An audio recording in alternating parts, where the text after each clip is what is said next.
and welcome to Vantage. We are coming to you from the Ideas Pod studio in New Delhi, right on the sidelines of the Raisina Dialogue. Firstpost is collaborating with Raisina Dialogue to bring you the Ideas Pod. Dozens of leaders and policy experts have been joining us here in the studio all day today, and we've been bringing you wall-to-wall coverage all day. More on that later on the show. But first, let's talk about what's happening in the rest of the world. Today, we begin with Gaza. The ceasefire there has shattered. Israel has launched multiple airstrikes. They targeted top Hamas officials.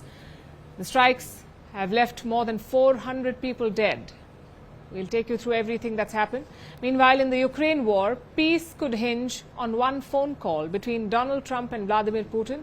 We discussed this with Ukraine's foreign minister right here at the Ideas Pod. We also spoke to the Prime Minister of New Zealand, Christopher Luxon, who was with us today for an exclusive interview. We spoke about India-New Zealand ties and the Khalistan problem.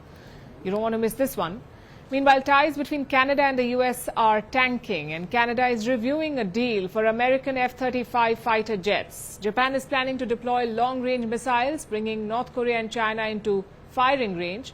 Meanwhile, China's economy is struggling despite a spending spree by their President Xi Jinping. All this and more lined up on the show. The headlines first. Speaking at the Raisina Dialogue 2025, India's External Affairs Minister S. Jaishankar tears into Pakistan and slams the United Nations on the Kashmir issue, says an invasion was made into a dispute. Yemen's Iran-backed Houthis launched their third attack on American warships in 48 hours in the Red Sea, vowing to escalate their offensive in support of their ally Hamas. According to a survey, a far-right candidate is seen leading in the first round of Romania's presidential election. The vote will determine whether Bucharest keeps its pro-European course of recent years. An explosion occurs near the presidential palace in Somalia's capital, Mogadishu, resulting in an unknown number of casualties. Emergency services launch operations on the site of the blast.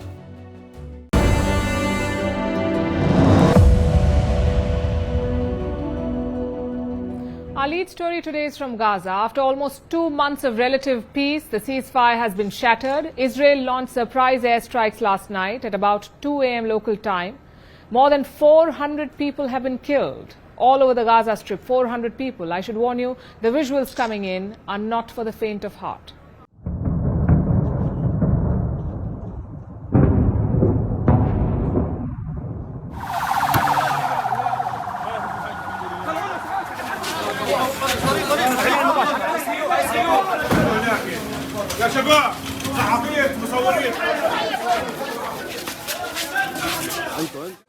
Almost the entire family was martyred, all of them in pieces, and our house collapsed on us. Our house is directly next to theirs. There are also injuries at the Satari house. They are still pulling people out from under the rubble. We were sleeping just before Sahur, and the house almost fell on us.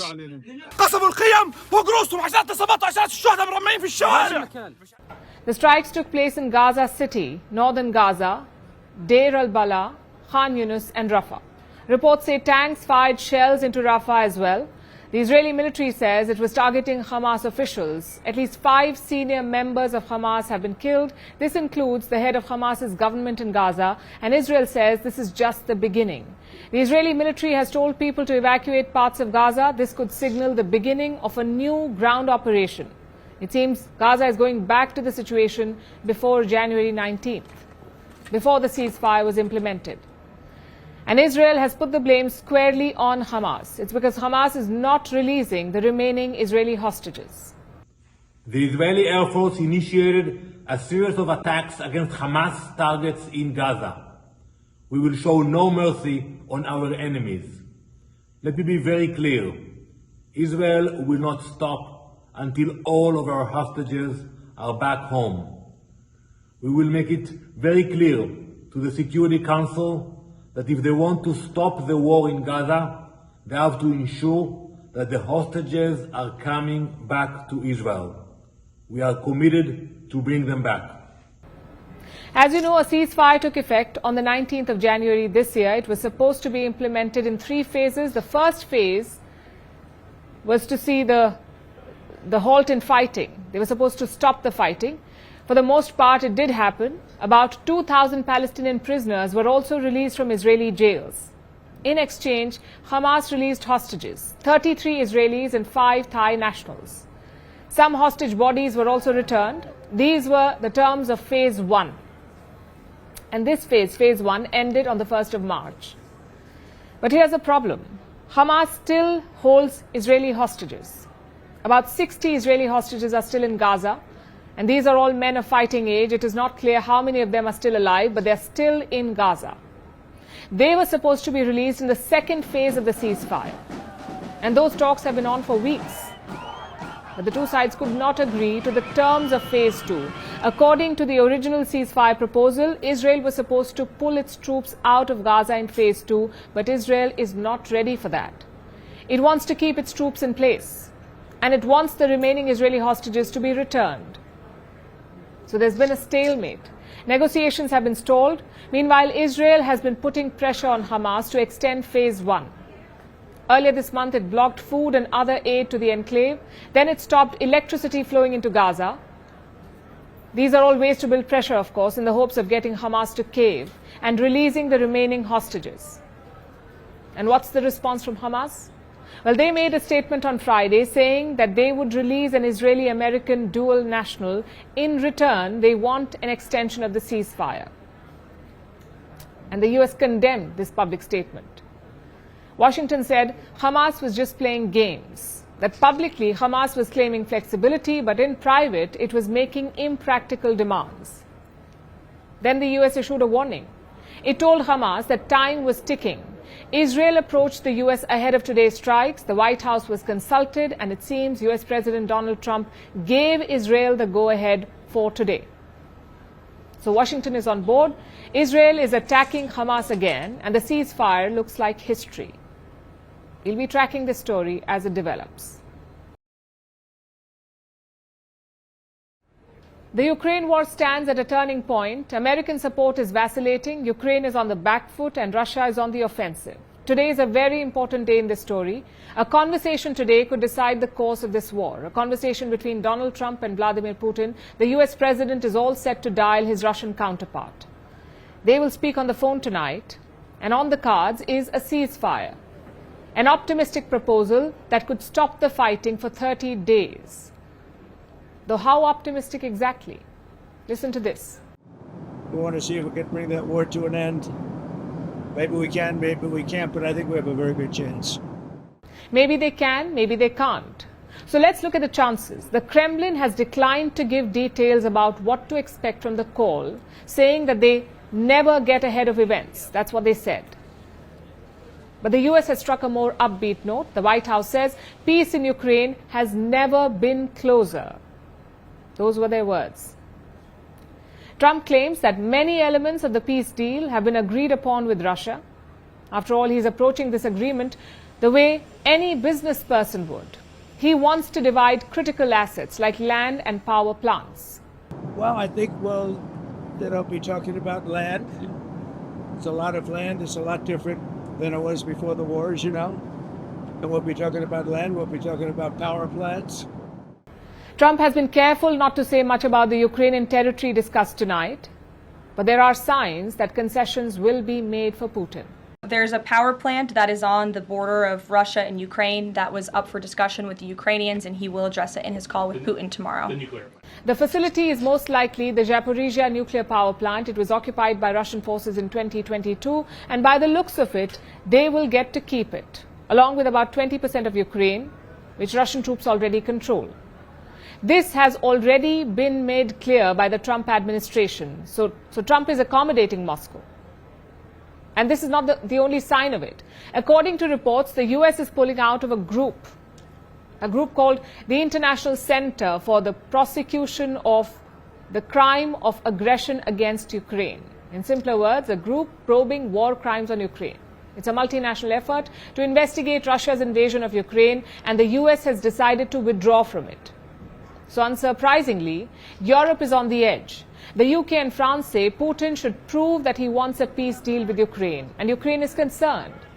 Will Trump challenge Putin on any point, or will he agree to all of his terms? The Ukrainian president is not sure and it's not clear if he will accept the deal that Trump and Putin agreed to. Дуже важливо. This proposal could have been implemented long ago. Every day in wartime means human lives. By now, it has been nearly a week since it became absolutely clear to everyone in the world, even to those who, for the past 3 years, refuse to acknowledge the truth, that it is Putin who continues and prolongs this war. Це життя людей. That said, Ukraine is in no position to dictate the terms. There is a good chance that Washington will lean towards Moscow and Kiev will just have to accept it. Earlier today, we spoke about this and more with the Ukrainian Foreign Minister, Andriy Sybiha. Here is a snippet from that conversation.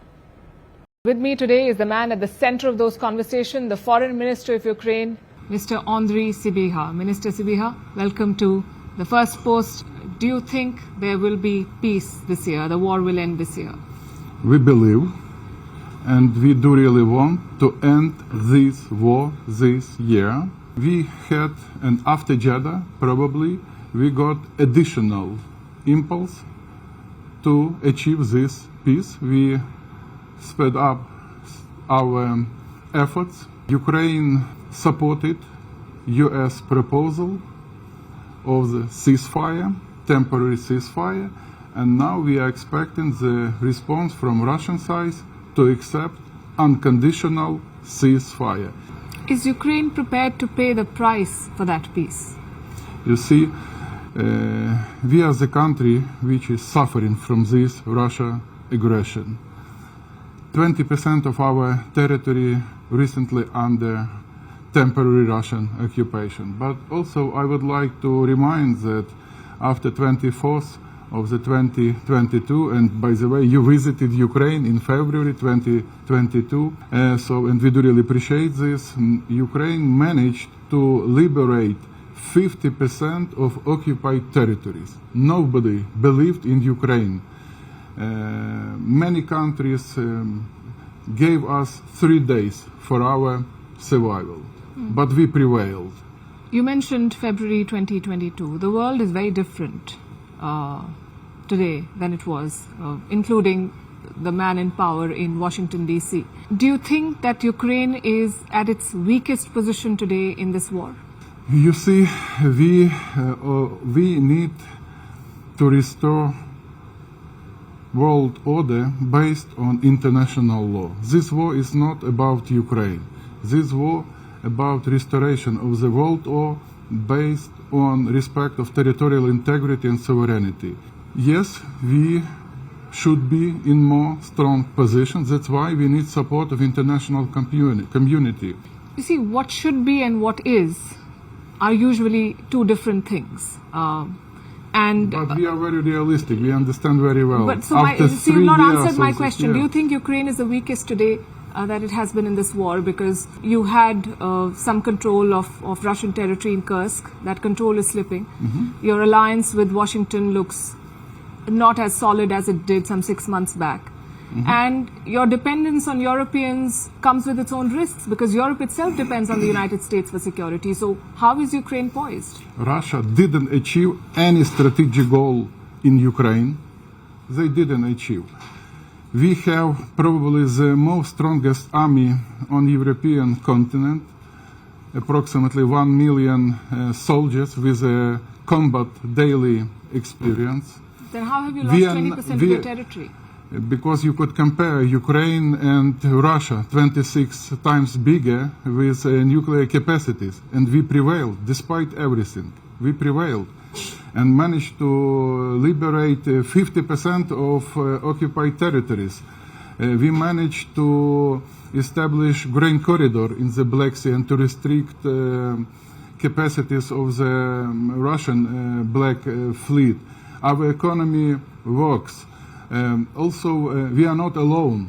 We have partners and allies which contributed a lot in our resilience, and we are thankful. We are thankful to all of our partners, and here I would like also to express gratitude to India, to your great country, for the constant support of our territorial integrity and sovereignty. And the visit of your Prime Minister last August was really very important and historical one. So having such challenges, we keep strategically, we keep situation under the control. We liberated, for example, Kherson, one of the regional Minister centers. Sibiha, are you weaker today than you were ever in this war, is my question. It's a yes or no we question. could be more stronger, Yes. that's true, but having the support of international community, we could proceed and we could achieve just and comprehensive and lasting peace. President Trump said to President Zelensky that you don't have any cards, and it snowballed into a difficult conversation. What leverage does Ukraine have at this point? I believe in the strength of my people. I believe in the strength of our soldiers. We have this spirit high and moral to resist. Once again, we want to end this war this year. Do you believe that your president was insulted in the meeting with Donald Trump at the White House? President Zelensky is the president of the country which is in war. Yes. So that's why he protected his country, he protected his people. It's a yes or no question. I explained the position of the president which is in war, of the country which is in war. I'll tell you why I asked this, because the Americans are mediating this conversation. And do you believe that after what happened in the Oval Office, do you see them as fair arbitrators? We had really very constructive and productive meeting in Jeddah. We put our bilateral relations on a proper diplomatic way. We gave a good impulse for the intensification, for the further intensification of our bilateral contacts at all levels. We accepted their proposal of the ceasefire. We need American side. We need the engagement of American side. We need their leadership, and we believe that we have an additional opportunity with the President Trump to end this war this year. He's going to be talking to President Putin today, and Russia has spelled out its position just like you have, and they have some clear demands, including no European soldiers as a peacekeeping force in Ukraine and so on. And it is believed that the United States may be inclined to give some of those concessions to the Russians. If that happens, are you ready to walk back on some of your demands? Once again, Ukraine accepted this ceasefire unconditionally. The same we expect from Russian side. They don't want to recognize us as an independent state. Ukraine will never recognize any part of territories occupied by Russians. Let's start to implement. Let's start with a ceasefire. You think Russia will give up the territory that it controls? I mean, they have the upper hand, it seems, on the battlefield. The Ukrainian soldiers are on the back foot in once again, Kursk. we will never recognize territories occupied by Russia. We will then never recognize. how do you We expect have diplomatic tools. We Yes. have diplomatic instruments. Now it's a time for diplomacy to demonstrate this power, to pressure. Also to pressure You Russia. think diplomacy will work after more than 2 years of I war believe, and thousands of sanctions? I believe, yes. We could, What gives you the we could confidence? try to use diplomacy. For example, this meeting in Jeddah. Yes. It was really important one, and we could expect further development. Let's give a chance to diplomacy. But that meeting came after a lot of pressure from your allies in the US. So let's give a chance to diplomacy to use all the instruments to achieve just and comprehensive long-lasting I think that peace. would be the best, to give diplomacy a chance, Yes. and that is what India and has we also... share this approach. Absolutely, absolutely. And Ukraine's position vis-a-vis India has evolved considerably since the war began. I believe your predecessor said things like India has blood on its hands. And since then, we've seen the Prime Minister visit Kiev, and we've seen the coming together of both countries, and that is a very welcome step. But if you remain firm on your demands, and the Russians clearly are, with their gains both on the battlefield and increasingly it appears so at the talking table as well. If there is no ceasefire, do you propose to keep fighting? We are ready to resist. We do not have another choice. For us, this war is an existential one. So we do not have another choice. That's why I am here also to conduct my meetings with my counterparts, to engage more support, to get more support for our diplomatic efforts. Once again, we do really have a chance, so-called diplomatic chance to end this war this year, jointly. If President Trump agrees to Russia's demands, what are your options? Once again, we have our position. You ask me once again the same question. Because you've not answered my question. We have our position. We will keep this position because for us, we do not have another choice. But Thanks a lot. how do you keep fighting? Thanks a lot.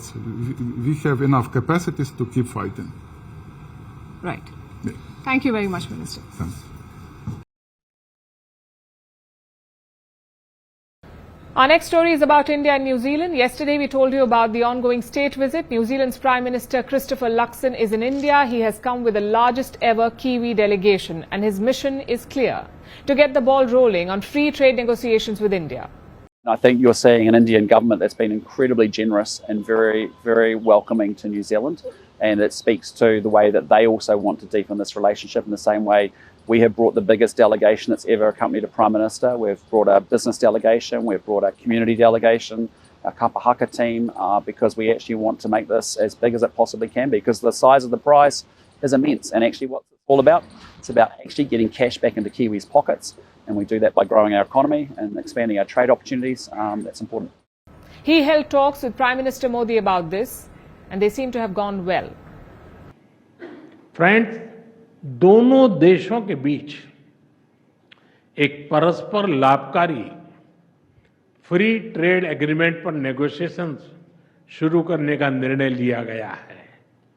इससे आपसी व्यापार और निवेश के potential को बढ़ावा मिलेगा। So it looks like Prime Minister Luxon got what he came for. It isn't a done deal yet, but free trade negotiations are set to begin. There was also another area of cooperation, and that is defense, and that too has got a shot in the arm. Friends, आज हमने अपने द्विपक्षीय संबंधों के विभिन्न पहलुओं पर विस्तृत चर्चा की। हमने अपनी रक्षा और सुरक्षा साझेदारी को मजबूत और संस्थागत रूप देने का निर्णय लिया है। Joint exercise, training, port visits के साथ साथ रक्षा उद्योग जगत में भी आपसी सहयोग के लिए रोड मैप बनाया जाएगा। The defense and security collaborations are long overdue. Both nations have a common adversary in China, so it makes sense that they come together and collaborate on defense. As for security, we know that terrorism is a global menace, so security and intelligence cooperation are paramount. But when it comes to India and New Zealand, there's also another threat: the spectre of Khalistani separatism. And we mentioned this yesterday as well, how Khalistani elements in New Zealand could complicate these conversations with India. The issue does not seem to have derailed progress, but it did come up. आतंकवादी, अलगाववादी और कट्टरपंथी तत्वों के खिलाफ हम मिलकर सहयोग करते रहेंगे। इस संदर्भ में न्यूजीलैंड में कुछ गैर कानूनी तत्वों द्वारा भारत विरोधी गतिविधियों को लेकर हमने अपनी चिंता साझा की। हमें विश्वास है कि इन सभी गैर कानूनी तत्वों के खिलाफ हमें न्यूजीलैंड सरकार का सहयोग आगे भी मिलता रहेगा। The message is clear. New Zealand should rein the Khalistanis in. And remember, Khalistanis do not speak for all Sikh people. They're a bunch of foreign-based separatists who do not represent the ambitions of Sikh people in India.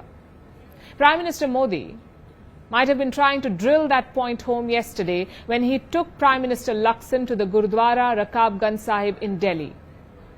There he lauded the Sikh community for their commitment to service and humanity. It was clearly a way to differentiate Sikh people from the Khalistanis. But the question is, has Luxon understood the difference? Will he go back and bring the Khalistanis to heel? I asked him about this earlier today in an exclusive interview. Here's a part of that conversation. Welcome to India, and thank you very much for making time for Firstpost. Oh, well, it's been a fantastic visit so far, and it's a great chance to sit down with you and talk about a few issues, which is great. You know, you've been making headlines in India well before you landed here with your Holi video and so on. What can you tell us about your meetings so far in India? This is a pretty important visit, I understand. You're first as Prime Minister here. Yeah, look, it is a really important visit, and it's been an absolutely fantastic visit. I think with meeting Prime Minister Modi, he and I have hit it off very well, and we've got very similar approaches to what we're trying to achieve with our people and our populations. But also our ministerial engagements from top to top have been really great. And I guess we just see that India and New Zealand are two countries that should be much, much closer, and we want to deepen and broaden that relationship. So no, it's been fantastic, and I brought the largest delegation that's ever accompanied a New Zealand Prime Minister overseas. And it has business leaders and it has community leaders and also our Indigenous Kapahaka Māori performing arts team as well. So no, we're having a lot of fun. We're seeing a lot of people, and we're learning a lot in the process as well, which will help us set up for the future that we want to see between these two great countries. Sounds great. And you've been saying that you love India. What is it particularly about India that excites you? And you say that both countries should be closer, although they're geographically, 12,000 kilometers apart? Yeah, well, look, it's a fantastic country. I actually got exposed to India probably in my mid-20s when I worked for a company called Unilever, and we had a very big business here, Hindustan Lever. So I got to know India really well, and also had huge respect for the talent that came out of India. And obviously I saw that operate all around the business world in my former career as a business person. So, it's just so dynamic. It's so innovative. There's lots of really smart people. I'm just a huge admirer of the progress that has happened, even from when I came here in my mid-20s to when I come, almost 30 years later. It's just the progress is phenomenal. And when you think about, as I said yesterday, 250 million people lifted out of poverty, it's not just a statistic. It's actually what does that represent for the individual or for the family that now has a different set of choices about how they get to live their life. And so, that's what our job is as political leaders, is to create the opportunities for our people so that they get to live a better life. And whether you're in New Zealand or India, it's the same challenge. And so, I think it's a fantastic country. And, the reality now is in a multipolar world, India is a really significant regional and global player. Certainly the size of the economy, the population, yes, that's one thing. And obviously we have a very big diaspora. So from New Zealand's point of view, it's critical to our security, it's critical to our prosperity, it's critical to our future society. So it's just a great relationship with so much potential, and also two countries that actually like each other and have for a long time. But actually we really need to put the car, as I say, from neutral into gear and actually get it moving. Yes, and 30 years is a very long time. If you've seen the transformation of India, well, you know how much. Yes, it has been incredible, absolutely. How do you describe your relationship with Prime Minister Modi and his approach to foreign policy? Yeah, look, really warm. I think we've got a very strong personal relationship. I really enjoy his company. I think we think very similarly about what our objectives and what our goals are, and how we deliver the program and get results for people. I think that's how I think about politics, and I think he thinks very similarly. And in terms of, both recognizing that actually there's complementarity in this relationship. There are things that we can offer each other that I think are pretty special. And so, we want to deepen up our defence and security ties. You've seen us announce that we want to deepen up our economic and trade ties as well. And we want stronger people-to-people connections. And so, we spent quite a bit of time in our bilateral just talking about the opportunities that exist, for example, in education and in sport. That actually gets those connections working between our two societies in a much better way. So, I just think there's a lot of opportunity for both of us. And we think very similarly about wanting peace and security in the region, because actually it's through the security that we end up being able to deliver the prosperity that we want to deliver for our people. Prime Minister Lakshman, you've said in the past that, and I'm quoting again, India is very much aligned with New Zealand on security and defence.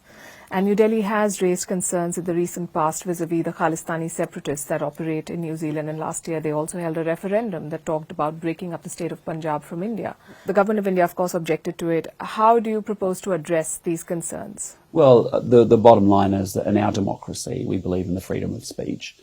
We have very clear, we expect that speech to be legal, compliant, and we have police that actually enforce our law and make sure that law is being upheld. So from our point of view, we expect people to be able to voice protest. We just want it done legally, and they are entitled to do so. under freedom of speech, as you would expect in a good liberal democracy. But it's also important that the law is upheld and maintained. And where we see that is not the case, obviously our police over a number of decades have continued to enforce those laws and make sure that it is legal and it is appropriate. But that's what I expressed very strongly to Prime Minister Modi and what I've said publicly and privately. If the Al-Qaeda or the ISIS were to hold a referendum, if organizations like the Al-Qaeda or ISIS were to hold a referendum in New Zealand about something related to one of your Western partners, would you say the same? Well, again, the key thing for us is that we have very well-defined laws in our democracy around the freedom of speech, and we expect people to be compliant with those laws, that they have a complete right to protest, but they have to do so in a way that is legal. And when it's not the case, that's when our police, who we have huge respect for, that do an excellent job in New Zealand of enforcing our laws, it's important that they are upheld. And so it's as simple as that for us. It's very much a case of we expect people to exercise their protest. They're entitled to do so in a democracy. That's important. But equally, we expect that actually they are compliant with our laws at any point in time. Sikhs for Justice is a banned terrorist organization according to the Government of India. And it operates in New Zealand as the leader of a country that is exploring a deeper partnership with India. Are you willing to be open to these concerns from New Delhi on acting against groups which India perceives as threats? Well, I've heard the broad perspective of the Indian government around that particular issue. But as I keep coming back to you to say, as a sovereign, as a democracy that respects sovereign borders and sovereign nation states, we have strong laws in our system to protect free speech, but also to ensure that free speech is compliant with our legal system. And that's what, as a New Zealand Prime Minister, that's what I want to make sure we uphold in our society. And so we'll continue to, we as I said, we really are proud of free speech, but we also expect free speech that comes with some responsibilities, and that is to make sure that it's fully compliant with our legal framework as well. You went to a Gurudwara with Prime Minister Modi yesterday. Did you have conversations with the Indian leadership on this particular point, on the Khalistan issue? It was expressed to me in a general sense about, we talked about terrorism in general. It was obviously a perspective from the Indian government that was raised with me as well around how they view this separatist movement across the world and what they've observed. But again, as I said privately, as I've said publicly, we are a liberal democracy. The laws of New Zealand are what I enforce.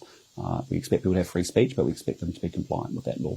I understand, but no specific conversation on Khalistan on this visit, is what you're saying? I understand the Indian position at a broad sense, but there was no specific, nothing specific from a New Zealand point of view.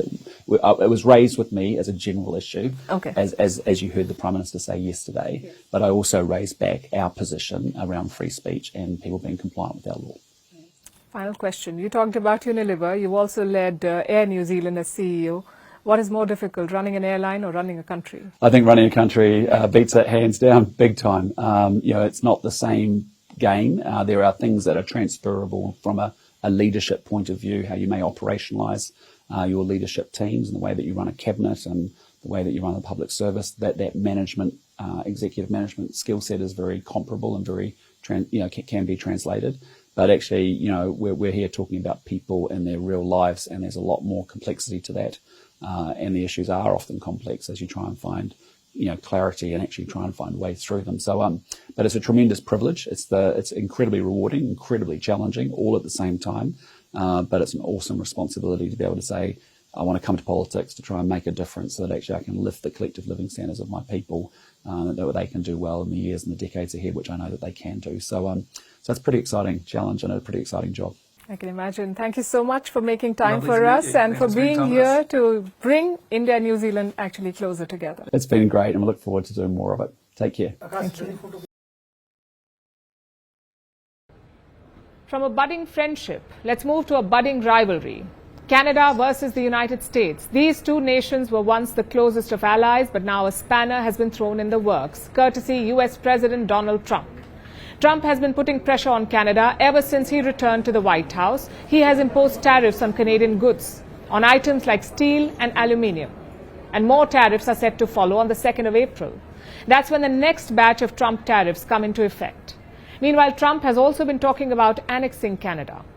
He has called their border an artificial line, and he said he wants to make Canada the 51st American state.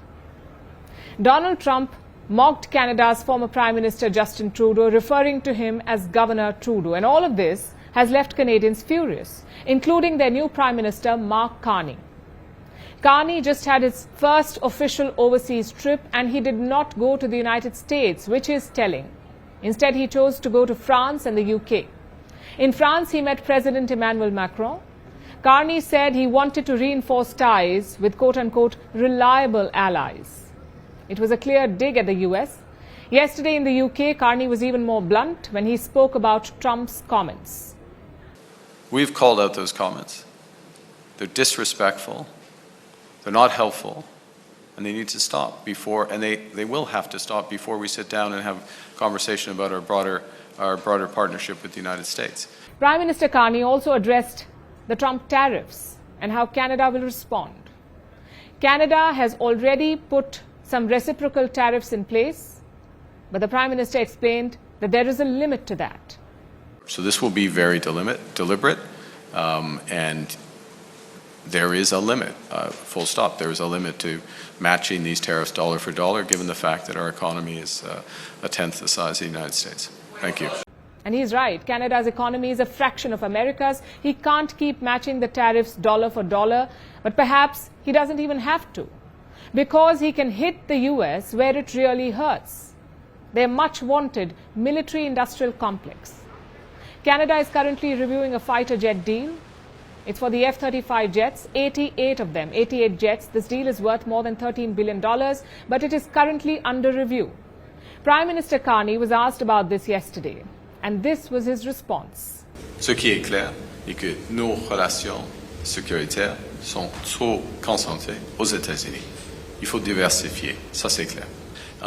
Given the geopolitical environment, given the fact that there are options, given the need for value for money, given the possibility of having substantial production of alternative aircraft in Canada, as opposed to sending, as we have been, on average 80 cents of every dollar to the United States, it's prudent and in the interest of Canada to review those options, and that's what the process that the Defence Minister has initiated.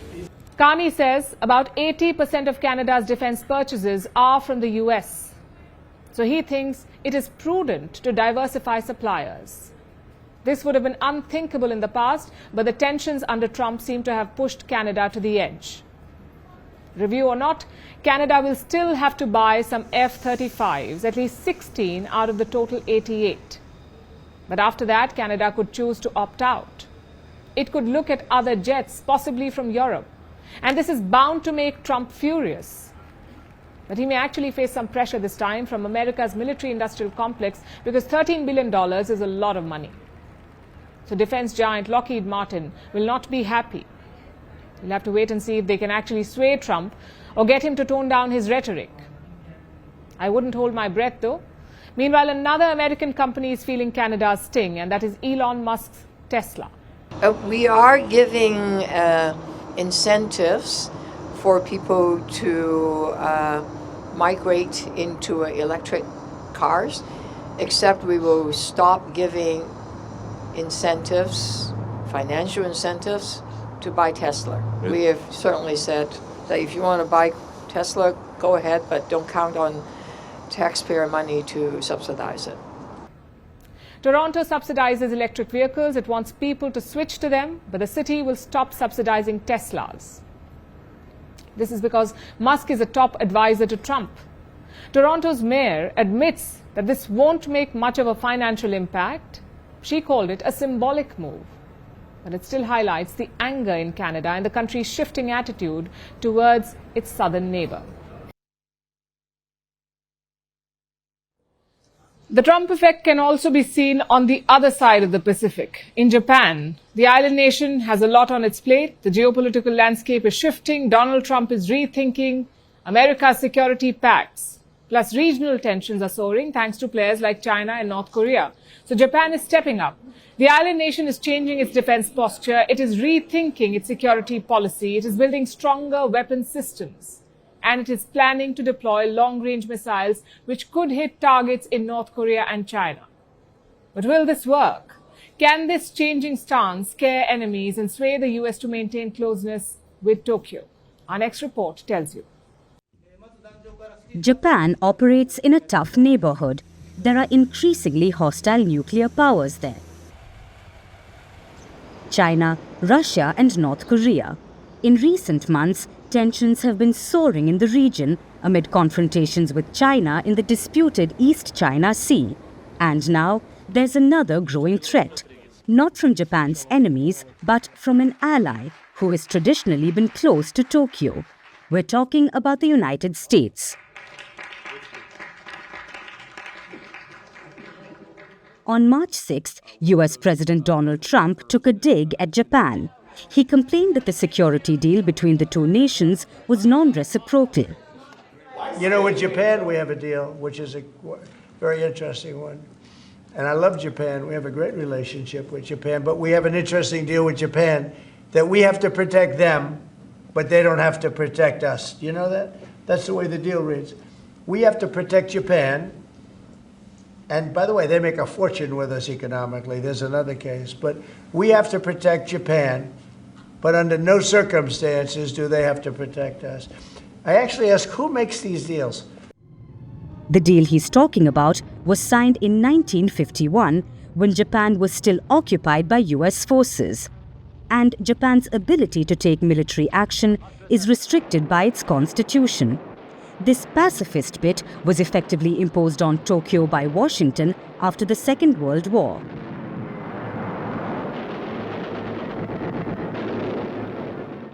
But now, the US is nudging Japan to increase its military capacity. So, in light of the shifting geopolitical landscape and the continuing regional tensions, the island nation is rethinking its security policy. Japan is planning to deploy long-range missiles. The missiles have a range of about 1,000 kilometers, so they would be capable of hitting targets in North Korea and China, mostly in their coastal regions. The deployment is expected to commence around this time next year on the southern Japanese island of Kyushu. This could bolster defenses of the Okinawa island chain, which remains strategically important to Japan due to its proximity to Taiwan. 2 ground self-defense forces or GSDF bases are being considered for the new missiles. This will be a major upgrade for the current weapon system in the region. And this is only one part of the gradual increase of Japan's military capacity. Experts believe that in the coming time, Japan may seek to maximize its nuclear power as well and spark a debate as to whether to acquire nuclear weapons. After all, the threat from China and North Korea is mounting. The two countries are bolstering their military capabilities, and Japan feels that it can no longer rely on the US for military support, considering Trump's shifting stance towards its allies. In fact, taking proactive measures to boost its missile systems might strengthen US-Japan ties. So, will Japan's trick actually work? Can Tokyo's changing defense stance keep enemies at bay and sway Washington to bolster its friendship with the island nation? It won't be long before we know. India's Prime Minister Narendra Modi just joined a new social media platform. And not just any platform, he has joined Truth Social, the platform owned by US President Donald Trump. Trump founded Truth Social in 2021 after he was kicked off Twitter. And even though he's back on X now, Truth Social is still Trump's primary social media outlet. And now India's Prime Minister Narendra Modi has decided to join him there. Our next report has more. India's Prime Minister Narendra Modi put up this social media post last night. It's a picture from September 2019. There's Prime Minister Modi and US President Donald Trump, both of them with a fist raised in the air. This is from the Howdy Modi event that took place in Houston, Texas, a reminder of the friendly ties both leaders have shared for so long. The caption says, "Delighted to be on Truth Social. Looking forward to interacting with all the passionate voices here and engaging in meaningful conversations in the times to come." This was Prime Minister Modi's first post on Truth Social, Donald Trump's own social media platform. Modi's second post was a reply to something Donald Trump had put up. Trump shared the link to a podcast featuring Prime Minister Modi. We told you about this yesterday, how Modi sat down with the American podcaster Lex Friedman. Well, Trump shared that link to spread the word, and Prime Minister Modi thanked him for it. Other posts included his meeting with Tulsi Gabbard, the US Director of National Intelligence, and then some highlights from last night, when Modi took New Zealand's Prime Minister Christopher Luxon to Gurdwara Rakabganj Sahib. Those last two posts were made on X as well. But the first two, with the Howdy Modi photo and the podcast, those were exclusive to Truth Social. This seems like an outreach, Modi's way to meet Trump where he is. You know that the American president is a prolific social media user. So it's smart to be at the place where you can always reach him. Trump is heavily invested in Truth Social, quite literally. The social media platform is owned by the Trump Media and Technology Group. As the name suggests, it is majority owned by Trump himself. Trump launched Truth Social in October 2021, a few months after he was banned from Twitter and Facebook. He was banned on those platforms in the aftermath of the 2021 US Capitol riots. He wasn't reinstated on Twitter until Elon Musk bought the platform back in 2022. And Facebook's parent company Meta only reinstated him in 2023. So Trump had to rely exclusively on Truth Social for years. You can see why he's partial to the platform, why he'll be keeping it as his primary social media outlet. And now, Prime Minister Modi has joined him on Truth Social. This doesn't mean that Modi has any plans to abandon X. This just looks like a way to further his friendly ties with Trump. Now let's talk about China, specifically the Chinese economy. It is in bad shape. Consumers are not spending enough money. Prices have fallen for 18 months in a row. The property market is in a crisis. Government debt is steep. Unemployment has hit record highs. Plus, Beijing is in a trade war with Washington and it is expanding tariffs. So now President Xi Jinping is going on a spending spree to boost the economy. This means discounts on all kinds of products, subsidies for childcare, and tall claims of increased wages. But will this plan work? Or is it just more of the same? Our next report tells you. New childcare subsidies, increased wages, better paid leave, tourism boost, and a $41 billion plan for discounts on all kinds of products, from dishwashers to smartwatches. This may surprise you, but these generous announcements have been made by the Chinese government. It's going on a spending spree because the Chinese people are not spending enough. After the pandemic, many countries have struggled with inflation, including the United States. But China has experienced the opposite, deflation. This happens when the rate of inflation falls below zero, meaning prices decrease. This may sound like good news, but it means that there is a persistent decline in consumption. People have stopped spending money, so businesses have cut prices. The more this happens, the less money businesses make. So, hiring slows, wages stagnate or decrease, and the economy staggers. For some context, in China, prices have fallen for 18 months in a row. And this is not all. China's economy has witnessed sluggish growth. Its property market has been in crisis. The government debt is steep and unemployment is rampant. It has hit record levels. This week finally brought some good news. Retail sales grew by 4% in the first 2 months of this year. This is a positive sign for consumption. But amid an array of economic woes, it's hardly enough. President Xi Jinping wants the economy to grow at 5% this year. That's the growth target. But that's not the only reason behind its policy push. China is embroiled in a trade war with the United States. Earlier this month, US President Donald Trump doubled tariffs on all Chinese imports to 20%. While China has issued a fresh round of retaliatory tariffs, it's clear that Trump is putting pressure on the world's largest trading nation. And this is exactly why boosting consumption is the top priority for Beijing.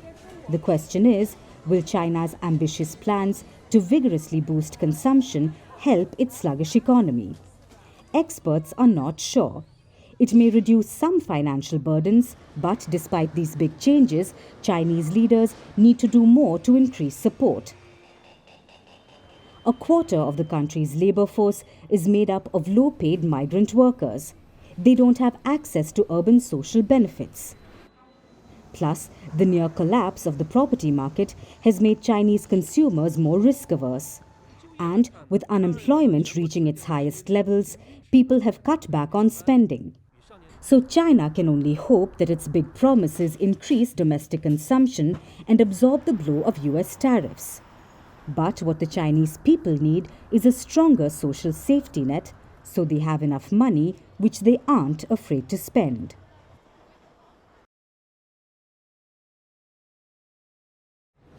Our world is staring at a series of grave challenges, with conflicts, uncertainty over economic policy, shifting security landscape, changing world order, and brewing discontent. Today, the geopolitical landscape seems to be sliding towards greater chaos, but this does not mean that it has to be less collaborative or that dialogue cannot pave the way forward. And this is exactly why India is hosting the Raisina Dialogue, the premier global summit of the world's most populous nation. Firstpost is partnering with the Raisina Dialogue this year to bring you the Ideas Pod. This is day 2 of the summit, in fact. And earlier today, we had some thought-provoking conversations with world leaders, decision-makers and experts about Europe's East Asia conundrum as it re-examines its future in a polarized world. We also talked about the growing influence of the global south on the world stage and the growth of Southeast Asia in a shifting security landscape. Here are the highlights from all these conversations and more.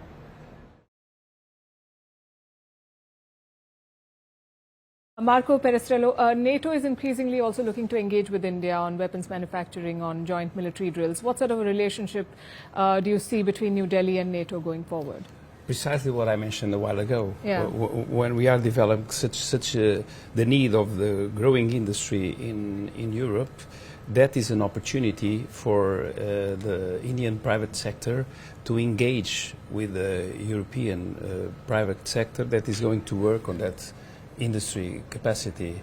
And if we can work on better interoperability, that is also good for India to have new opportunities of procurement, and also India reduce their dependence on just one country or one region. So it will be better for India, and it will be better for Europe to create new common capacities that are able to reduce our dependencies from others and to become more capable in that sense. So what I see now as an opportunity with the development of the European military industry is an opportunity for both blocs to become stronger and more reliable on each other. It's an opportunity also to increase the trade between the two countries, and that will make both stronger on the defense of the interests or strategic interests that you have and that we also have on the Indo-Pacific area. Yes. NATO has more than 40 partnerships, from Middle East to Central Asia to Indo-Pacific. Even Colombia is a partner of NATO. So every partnership is very different. So there is no one sort of type of measurement that if you are a partner, how you have to be. And that involves sometimes training on issues such as cyber, or sharing the knowledge, or it involves training of peacekeepers. Economic security issues, it can be subsea cables. So there's different interests that different partners have in their relationship with NATO. So whatever the interest would be in this case, if India decides it does have an interest, it can be on defense industry, for example, or on standardization, or on other issues. I think there will be a lot of interest among the countries in NATO, because at the end NATO is also an intergovernmental organization. It consists of 32 member states. Yes. And Indian military is, of course, a very strong military, and I think it would be very interesting actually to have that relationship also there to see whether we can build on something.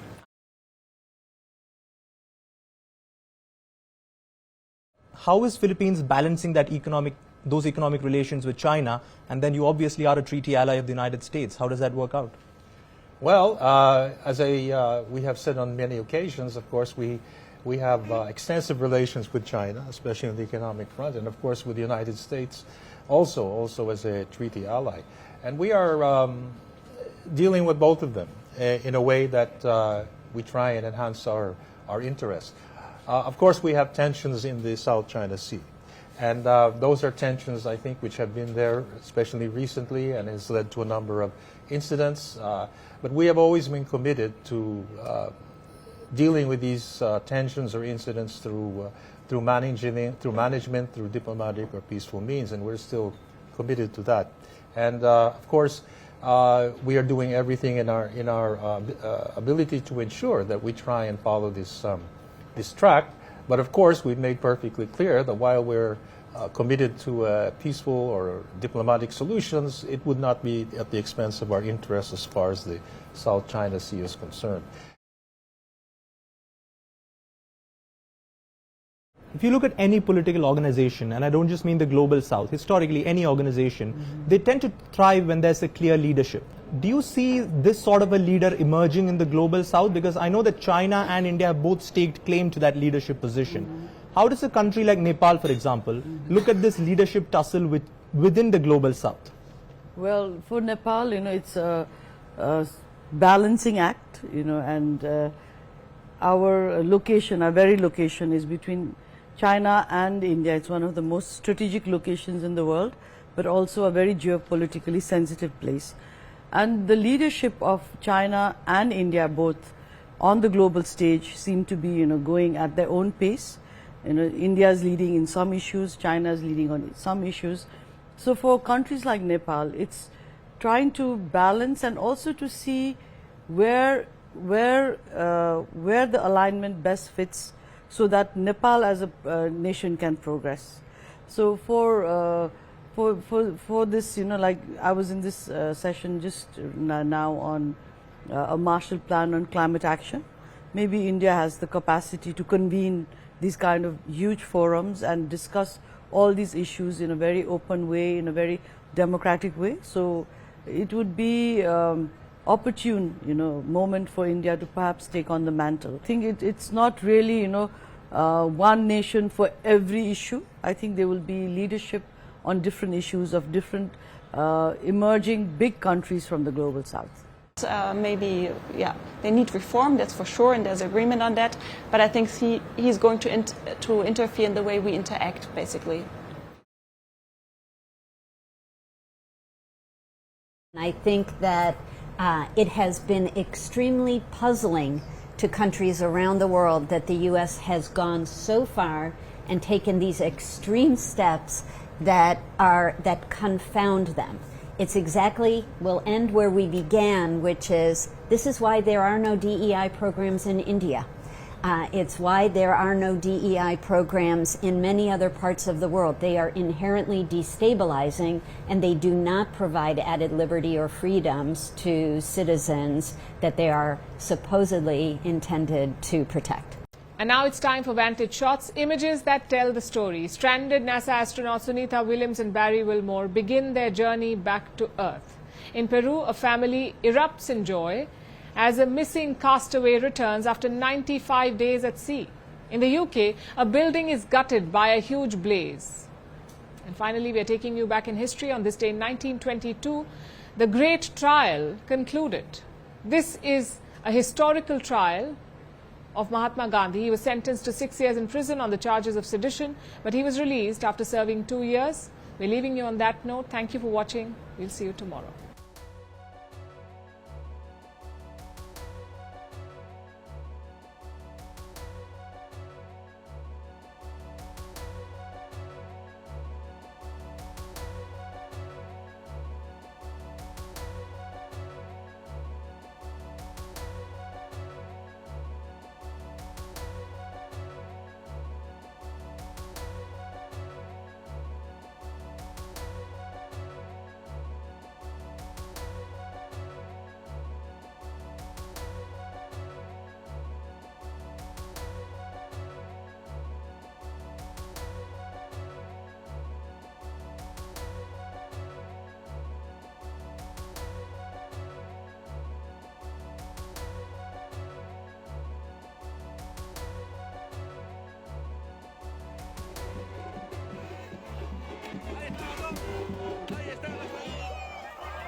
Hola amigos de Informa, estamos en vivo y en directo en este gran reencuentro de Gatón y su familia luego de 95. Alarm copies. Angel 11 on site. Ladder 4 command. Alarm copies, ladder 4 command. 4 is not command. It's going to be the tavern. 2-story type 3, but we'll be working fire. Alarm copies, upgrade to working fire. Angel 11 is making a stress 2.5. We're going to need to hide. Ladder 4 to command. Do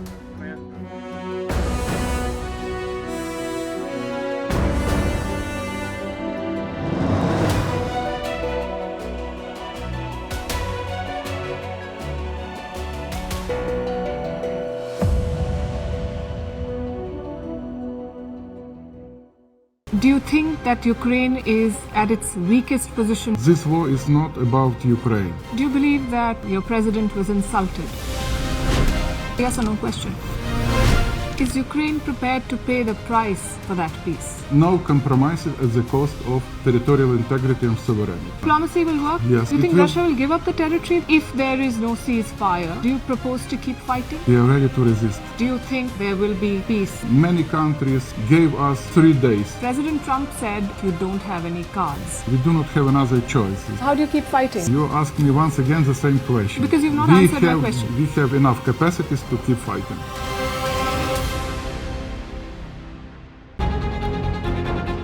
Firstpost brings you the Ideas Pod at the Raisina Dialogue 2025, the largest gathering of global policymakers, thought leaders, and innovators, now on the fastest growing international news platform. Big ideas, big debates, big impact. Only at the Ideas Pod. Raisina Dialogue. Firstpost gives you front row access to the conversations that matter most. The Ideas Pod. Raisina Dialogue 2025 on Firstpost. From March 17th to March 19th.